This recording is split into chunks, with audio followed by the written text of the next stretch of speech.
काले के शिव के मनाइब हो, शिव मानत नाही। काले के शिव के मनाइब हो, शिव मानत नाही।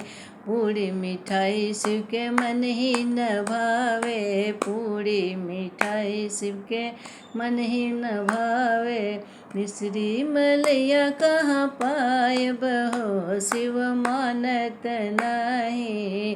काले के शिव के मनाइब हो, शिव मानत नाही।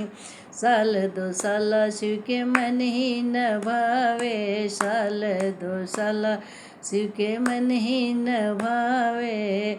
मिर्गा के छाल कहाँ पायब हो, शिव मानत नाही।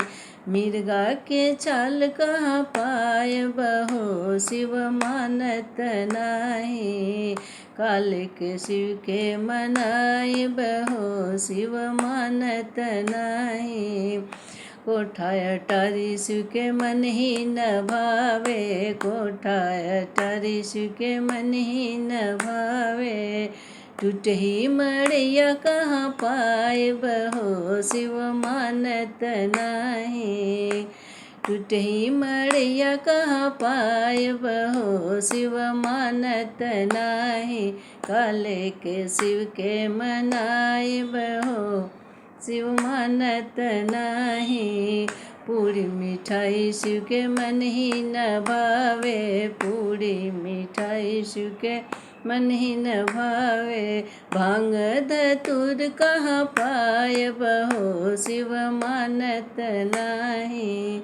भांग धतूर कहाँ पायब हो, शिव मानत नाही। काले के शिव के मनाइब हो, शिव मानत नाही।